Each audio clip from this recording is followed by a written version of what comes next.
মগো দেশের আইনটা যদি পুরোপুরি স্বচ্ছ থাকতে, হলে ওই ইফটিজিং এর শিকার ভিকটিমের দোষীর ওই টুনটুনির উপরেও নজর পড়তে না নেই।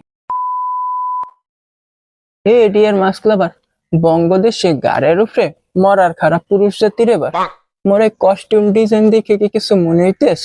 প্রোটেকশন প্রোটেকশন আর একখানে প্রোটেকশন আসলে এটা তো আবার আমি দেখান যাবে না।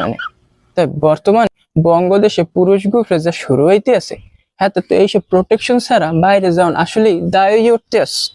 বেড়া বেড়ি এক লগে থাকবে, খাইবে, ঘুমাইবে, এরপর ভালো না লাগলে চলে যাওয়ানোর সময় বিবাহের প্রলোভন দেখিয়ে দর্শন হে একই একখান কেস দিয়ে যাবে। কি একখান কাহিনী কন দিবাইডি। হুনি বলে পরশু দিন ময়মনসিংহের গ্রামের হেই ইসমাইল ভাইও বিবাহের প্রলোভন দেখিয়ে ধর্ষণের দায় জেলে গিয়ে ঢুকলো। আর কয়দিন আগে তো টিকটক আর মামুন লালার কাহিনী দেশ জুড়ে তো পুরাই ভরাই দিলে কমেডি। এখন তো নাসিরের হেই সুবার নান কন লাগে, মজা তুমিও পাইছো আমিও পাইছি। তাই যাওয়ার কালে মোরে কা হাডা বাসে বাজাই গেলে। আর বর্তমানে তো নতুন করে টুনটুনি কাটার হিরিক পড়তে লাগছে। উনি বলে এই পুলিশ সাহেবের এসআই মশাইয়ের টুনটুনি হান কাটা পড়ছে। এই হুনি আবার টিকটকার টুনটুনি নেশার করে গায়েব হয়ে গেছে।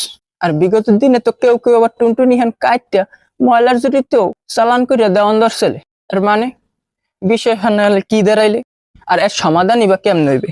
মোরা হইতে পারি দেশ হিসেবে ইসলামী, কিন্তু ফলো করি তো বেশিরভাগই পশ্চিমা এই রীতিনীতি। এখন পশ্চিমা ওই রীতিতে বিবাহের প্রলোভন দেখিয়ে ধর্ষণ এরকম কোন নীতি আছে কিনা হ্যাঁ মোর স্বল্প জ্ঞানে আপাতত জানা নাই রে। কিন্তু ইফটিজিং এর আইন হ্যাঁ বড়ই করা এইটুক মোর স্বল্প জ্ঞানে বেশ ভালোই জানা বাইরে। কোনো মাইয়ার হেহেনে অভিযোগ করতে দেরি পুলিশ আইয়া দোষীরে উড়াই লয়ে যায় হ্যাঁ গো বাড়ি। আর অভিযোগ যদি কোনো বেলে উল্টো হয় প্রমাণ, তাহলে আবার হেবেডিরও সব লইয়া বাজে টান।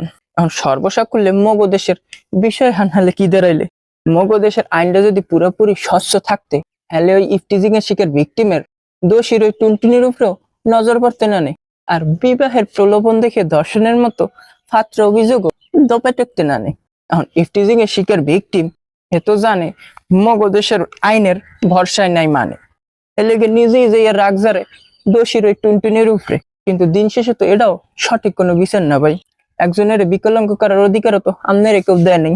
এখন যাওয়ানোর আগে দুইটা কথা মুই এখানে কইতাম চাই। এইসব অস্বাভাবিকতা দূর করতে মগো সমাজে আইনের স্বচ্ছতাটা সবাই আগে জরুরি ভাই।